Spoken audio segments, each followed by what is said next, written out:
Hello दोस्तों, आप सभी को ड्रीम कार चैनल में स्वागत है। 2024 मर्सिडीज बेंज EQE 300।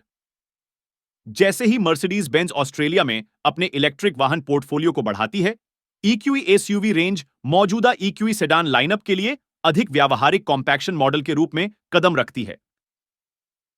थोड़ा आश्चर्यजनक दृष्टिकोण में कोई एसयूवी टैक्स मूल्य निर्धारण भी नहीं है। बेस EQE 300 की कीमत एक सेडान या एसयूवी के समान होती है, और जैसे जैसे आप सीमा बढ़ाते हैं, एसयूवी वास्तव में अपने सेडान समकक्ष से सस्ती हो जाती है। क्या यह EQE 300 को बड़े लग्जरी एसयूवी वर्ग में एक मूल्य चैंपियन बनाता है? यहां तक कि GLE रेंज के साथ भी EQE एक करीबी मैच की तरह दिखता है। हालांकि GL4 500 बनाम EQE 300 के मामले में आपको पावर में कमी आती है, जबकि GLE 300E EQE 300 के विपरीत ऑन व्हील ड्राइव लाता है, लेकिन एक करीबी मैच है, यदि सटीक नहीं, शक्ति और टॉर्क के लिए मिलान। फिर भी जैसा कि विशिष्ट उपभोग की सामाजिक स्थिति को असाधारण स्थिरता के लिए व्यापार किया जाता है, बहुत ही अनबेंच जैसी EQ रेंज पेट्रोल और डीजल एसयूवी के लिए एक दिलचस्प विकल्प लाती है, जो एक बार पत्तेदार उपनगरों की सड़कों पर दौड़ती थी। ऑस्ट्रेलिया में मर्सिडीज बेंज EQE एसयूवी की कीमत कितनी है? EQE रेंज के ओपनर के रूप में EQE 300 विकल्पों और ऑन रोड लागत से पहले $1,34,900 की शुरुआती कीमत के साथ नई पेश की गई एसयूवी रेंज की शुरुआत करता है। Single motor EQE 300 rear axle पर 180 किलोवाट 55 NNMA इलेक्ट्रिक मोटर लगाता है, जो 79 किलोवाट घंटे की बैटरी द्वारा संचालित 529 किलोमीटर की ड्राइविंग रेंज प्रदान करता है। उपकरण के संदर्भ में मानक विनिर्देश में 21 इंच के मिश्र धातु के पहिए, AMG line styling, digital light matrix LED lighting, एक panoramic sliding glass sunroof, power tailgate, keyless entry और स्टार्ट, रियर प्राइवेसी ग्लास और साइड स्टेप्स शामिल हैं। अंदर की तरफ leather seat trim, head up display, dual zone climate control, leather upholstery, electrically adjustable heated front सीटें, 64 colour ambient lighting और real wood dashboard trim है। आपको वहां रुकने की जरूरत नहीं है। 22 इंच के पहिए जोड़ने का विकल्प, काले या भूरे रंग के इंटीरियर का विकल्प, गार्ड 360 प्रोटेक्शन प्लस जो ऐप कनेक्ट वाहन चोरी चेतावनी क्षमता जोड़ता है, 22 किलोवाट एसी चार्जिंग, 4 पहिया स्टीयरिंग और वायु निलंबन अन्य उपलब्ध विकल्पों में से। यहां दिखाई गई कार के मामले में obsidian black paint no cost विकल्प के रूप में उपलब्ध है, जैसा कि नेवा ग्रे और बिस्के ब्लू इंटीरियर है और पहिए मानक AMG लाइन आइटम है। ऑस्ट्रेलिया में AMG को हटाने का कोई विकल्प नहीं है, आपकी स्टाइल। मुख्य विवरण 2024 मर्सिडीज बेंज EQE 300 एसयूवी कीमत $114,900 प्लस ऑन रोड लागत। परीक्षण कार का रंग ऑब्सीडियन ब्लैक विकल्प, नेवा ग्रे बिस्काई ब्लू इंटीरियर, कोई कीमत नहीं। परीक्षण के अनुसार कीमत $1,41,526 प्लस ऑन रोड लागत। ड्राइव अवे कीमत $1,41,526 VIC में। उनके प्रतिद्वंद्वी Audi Q8, e-tron, BMW iX, Lexus RZ। Mercedes Benz EQE SUV के अंदर कितनी जगह है? EQE एसयूवी को बाहर से देखने मात्र से अंदर की जगह के बारे में कुछ सुराग मिलते हैं। इसके चिकने आकार और रोलिंग मोड के कारण इसके भौतिक आकार का आकलन करना मुश्किल हो जाता है, जब तक कि इसे अधिक पारंपरिक एसयूवी के साथ पार्क न किया गया हो। नया EQE 300 वास्तव में GLE सिर्फ 22 मिमी से थोड़ा छोटा है, लेकिन समर्पित EV आर्किटेक्चर पर बनी कई इलेक्ट्रिक कारों की तरह व्हील बेस को GLE के व्हील बेस से 35 mm अधिक माप के साथ बढ़ाया जा सकता है। परिणाम एक विशाल केबिन है, जिसके अंदर 5 लोगों के लिए पर्याप्त जगह है, लेकिन 7 सीटों का कोई विकल्प नहीं है। इससे पहले कि EQE और EQS सेडान की तरह, EQE एसयूवी के इंटीरियर डिजाइन में अपेक्षाकृत सरल डैशबोर्ड डिजाइन और नीचे अधिकतम भंडारण के लिए कॉन्फ़िगर किया गया एक सुव्यवस्थित केंद्र कंसोल है। डिजिटल रियल एस्टेट का गौरवपूर्ण स्थान है, इसके बारे में अगले भाग में और अधिक। और वास्तविक लकड़ी के लिबास और मीटर दर मीटर एक्सेंट लाइटिंग का उपयोग इंटीरियर को इसकी भव्यता प्रदान करता है। पारिवारिक खरीदार निश्चिंत रहें, बच्चों के लिए अधिक अनुकूल डार्क इंटीरियर विकल्प मौजूद है। जबकि यहां दिखाया गया पीला इंटीरियर पहली नजर में आश्चर्यजनक लगता है। लगभग सफेद फर्श पहले से ही मैला दिखने लगा था, और हल्के रिम वाले स्टीयरिंग व्हील पर पसीने से तर हथेली की पकड़ के दाग दिखाई दे रहे थे। इस रंग संयोजन को शीर्ष रूप में बनाए रखने के लिए आपको कर्मचारियों पर एक पूर्णकालिक विवरणकर्ता की आवश्यकता हो सकती है। मुझे यह देखकर थोड़ी निराशा हुई कि ड्राइविंग पोजीशन में समझौता हुआ। एक छोटे ड्राइवर के रूप में एर्गोनॉमिक्स लाइन में नहीं था। स्टीयरिंग व्हील लगभग पूरी तरह अंदर आने के कारण मेरे पैर केवल पैडल तक ही पहुंच पाए थे और बायां फुटरेस्ट पहुंच से बाहर था। पहिया अस्वाभाविक रूप से ऊंचा महसूस हुआ, लेकिन यदि इसे नीचे समायोजित किया गया तो इसने उपकरण डिस्प्ले के एक बड़े हिस्से को काट दिया। ड्राइवर की तरफ के फुटवेल में एक बड़ा कंसोल घुसपैठ भी है जो यात्री की तरफ नहीं पाया गया है।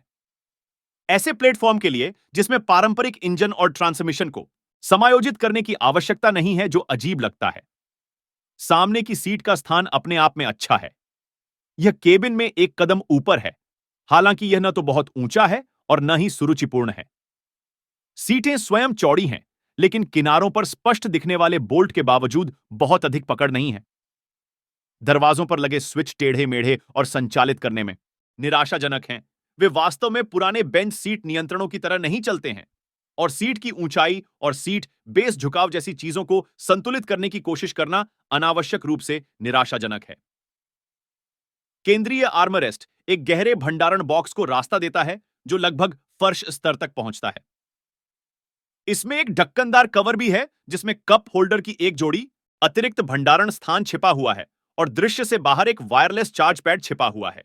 यह रास्ते से थोड़ा भरा हुआ है, लेकिन होल्डर में कप के बिना इसे पुनः प्राप्त करने के लिए अपने फोन को हुक करना अभी भी संभव है। कंसोल नीचे खुला है और handbag, belt bag, tissue box या अन्य कैरी ऑन आइटम के लिए सही आकार के नीचे एक विशाल पात्र है। चीजों को लुढ़कने से बचाने के लिए एक छोटा होल्ड डाउन स्ट्रैप और एक जोड़ी कंसोल में ऊपर जोड़ी को पूरक करने के लिए USB-C पोर्ट। पीछे की सीट का स्थान विशाल है और सिर और पैर के लिए पर्याप्त जगह है, लेकिन पीछे की सीट का कोण अपनी जगह पर स्थिर है और पीछे की बेंच उपलब्ध स्थान को अनुकूलित करने के लिए न तो स्लाइड करती है और न ही झुकती है। मुझे पीछे की सीट बिल्कुल सीधी लगी। छोटी यात्राओं के लिए ठीक है, लेकिन लंबी सड़क यात्रा पर थोड़ी झपकी के लिए संभवतः थोड़ा औपचारिक है।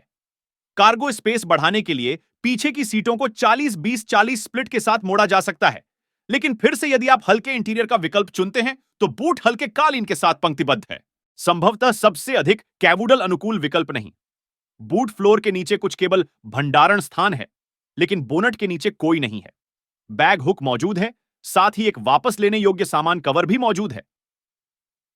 2024 मर्सिडीज बेंज EQE 300 SUV सीटें 5, बूट वॉल्यूम 520 लीटर, सीटें 1600, 75 लीटर सीटें मुड़ी हुई हैं, लंबाई 4000, 868 mm चौड़ाई, 1940 mm ऊंचाई, 1685 mm wheel base, 3030 mm।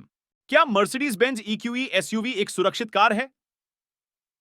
Mercedes Benz EQE 300 SUV में एनकैप सुरक्षा रेटिंग या समकक्ष यूरो NCAP रेटिंग नहीं है, जिसका परीक्षण अभी तक नहीं किया गया है। EQE सेडान पर लागू रेटिंग SUV मॉडल पर लागू नहीं होती है। 2024 Mercedes Benz EQE 300 SUV NCAP rating अपरीक्षित।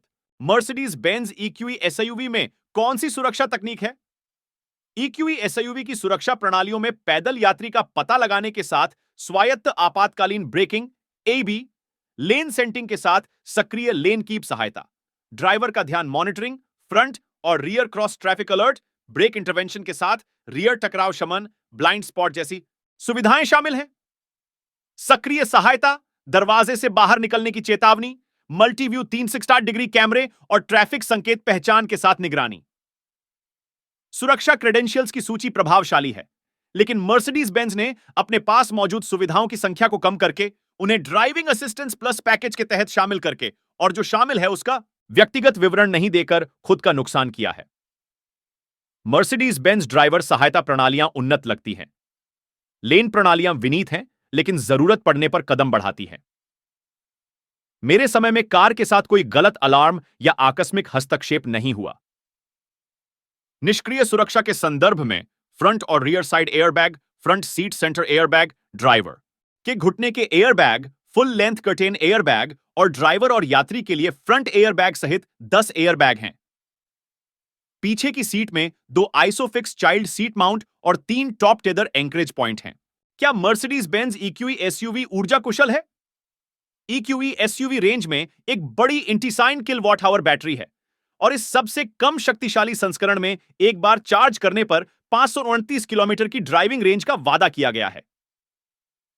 ऊर्जा की खपत प्रति 100 किलोमीटर पर 1800.9 किलोवाट घंटे आंकी गई है और एक सप्ताह की ड्राइविंग के बाद हमारे वास्तविक दुनिया के परिणाम 20 किलोवाट आवर 60 किलोमीटर पर आ गए, लेकिन संचालित दूरी और अनुमानित शेष सीमा कुल मिलाकर 400 पेस्कल की किलोमीटर के करीब आ गई। वास्तविक दुनिया का आंकड़ा निर्माता के दावे के इतना करीब देखना अच्छा है। EQE 300 के आकार को देखते हुए 20 किलोवाट आवर 100 किलोमीटर का दावा बहुत अधिक नहीं है। मानक एसी चार्जिंग 11 किलोवाट तक संभव है, लेकिन 22 किलोवाट ऑन-बोर्ड चार्जर अपग्रेड का विकल्प भी चुना जा सकता है। अधिकतम चार्ज गति 170 किलोवाट है, जो आदर्श परिस्थितियों में 32 मिनट में 10-80% टॉपअप की अनुमति देती है। ऊर्जा दक्षता, ऊर्जा आंकड़े ऊर्जा विपक्ष दावा किया 18.9 किलोवाट आवर 100 किलोमीटर, ऊर्जा विपक्ष परीक्षण पर 20.0 किलोवाट आवर 100 किलोमीटर। बैटरी का आकार 29 किलोवाट आवर ड्राइविंग रेंज दावा, WLTP 529 किलोमीटर चार्ज। समय 11 किलोवाट 6 घंटे 30 मिनट दावा 10-80%। चार्ज समय 50 किलोवाट 1 घंटा 30 मिनट दावा 10-80%। चार्ज समय 170 किलोवाट अधिकतम दर 32 मिनट दावा 10-80%। मर्सिडीज बेंज EQE एसयूवी को चलाना कैसा है? मर्सिडीज बेंज ब्रांड की पहचान इलेक्ट्रिक वाहनों में बहुत अच्छी तरह से अनुवादित होती है। शांत, तेज, शांत। EQE 300 उन सभी को संबोधित करता है। सिंगल मोटर EQE 300 पिछले पहियों को 180 किलोवाट और 500 परफॉर्मेंस Nm तक चलाता है। यह GLE 300D के 180 किलोवाट और 25 Nm के बराबर है, लेकिन 2.5 टन EQE डीजल GLE की तुलना में 200 किलोग्राम अतिरिक्त वजन वहन करता है। हालांकि प्रदर्शन समान है। EQE के लिए 7.3 सेकंड के मुकाबले GLE के लिए 7.2 सेकंड 0-100 किलोमीटर घंटा का दावा है। बड़ा अंतर ड्राइव की सहजता और शांति का है। EQE निष्क्रिय अवस्था में कंपन या गुनगुनाहट नहीं करता है। वास्तव में जब तक आप एक्सीलेटर नहीं दबाते तब तक यह बिल्कुल भी निष्क्रिय नहीं होता है, कमोबेश स्टैंड बाय में। एक ठहराव से प्रारंभिक त्वरण वक्र काफी कोमल होता है, इसीलिए धीरे से आगे बढ़ना आसान होता है और इसमें बैठे लोगों को झटका नहीं लगता। इसमें भरपूर टॉर्क है, इसीलिए ड्राइव मजबूत लगती है, लेकिन entry level EQE 300 power house नहीं है। सक्षम, हां, लेकिन वास्तव में रोमांचक नहीं। हालांकि शहरी क्षेत्रों के लिए आदर्श। ऐसा कहने पर खुली सड़क यात्राएं कोई मुद्दा नहीं है। शांत हवा का शोर और न्यूनतम सड़क शोर एक महान राजमार्ग पर्यटक बनाते हैं। दुर्भाग्यवश सवारी की गुणवत्ता समान नियम पुस्तिका के अनुसार नहीं चलती है। बड़ी एसयूवी अपने वजन को छिपाने के लिए संघर्ष करती है और धक्कों और गड्ढों के माध्यम से अपना रास्ता बनाती है। प्रारंभिक संपीड़न पर बहुत मजबूत महसूस करती है और केबिन में बहुत अधिक गड़बड़ी स्थानांतरित करती है। हालांकि यह निश्चित रूप से इसे और अधिक बंधा हुआ महसूस करने में मदद करता है, लेकिन यह वास्तविक लग्जरी अनुभव प्रदान नहीं करता है। स्टीयरिंग हल्का और तरल है, लेकिन बिना किसी अनुभव या प्रतिक्रिया के। राजमार्ग पर यह व्यवस्थित महसूस होता है, जो लंबी यात्राओं को और अधिक व्यवस्थित बनाता है। ड्राइव मोड नियंत्रक के माध्यम से त्वरक प्रतिक्रियाशीलता और स्टीयरिंग वजन को बदलना संभव है। इको, कंफर्ट और स्पोर्ट मोड थोड़ी धीमी प्रतिक्रिया से लेकर मजबूत स्टीयरिंग के साथ थोड़े तेज प्रतिक्रिया की ओर बढ़ते हैं, लेकिन कोई भी कदम स्पष्ट नहीं होता है। प्रत्येक अगले से केवल एक छोटा सा अंतर है। व्यक्तिगत मोड के साथ कॉन्फ़िगर करने योग्य पैरामीटरों का मिश्रण और मिलान करना भी संभव है। मैंने यह भी पाया कि बाहरी दृश्यता ने EQE को अनुमान लगाने के खेल जैसा बना दिया है। विंडस्क्रीन खंभों पर एक विशाल त्रिकोणीय आधार है और उनके ठीक बगल में भारी रियर व्यू दर्पण है, जो चौराहों और पैदल यात्री और आने वाले वाहन आसानी से दिखाई नहीं देते हैं जब तक कि आप जिगजैग और इधर उधर न घूमें। यह सुनिश्चित करने के लिए कि तट साफ है ड्राइवर की सीट। पीछे की ओर दृश्यता भी इसी तरह से समझौता की गई है। भारी हेडरेस्ट और एक विशाल पिछला स्तंभ कंधे के ऊपर की दृश्यता को खत्म कर देता है, जबकि EQE में सेंसर निर्देशित सुरक्षा प्रणालियों की एक श्रृंखला है बुनियादी बुनियादी बातों को इतनी स्पष्ट रूप से अनदेखा करना निराशाजनक है। मुख्य विवरण 2023 Mercedes Benz EQE 300 SUV engine, एकल विद्युत मोटर शक्ति 180 किलोवाट, टॉर्क 550 मिलीमीटर, ड्राइव के प्रकार रियर व्हील ड्राइव हस्तांतरण, एकल भाषण, शक्ति से वजन अनुपात 70.7 किलोवाट टी वजन, तारा 2546 किलोग्राम अतिरिक्त टायर का प्रकार run flat tyre STD, tyre मरम्मत किट ऑप्ट, मोड़ चक्र 12.5 मिनट्स। अगर आप सभी को यह वीडियो अच्छी लगी हो तो वीडियो को लाइक शेयर करें और चैनल को सब्सक्राइब कर दीजिएगा। धन्यवाद।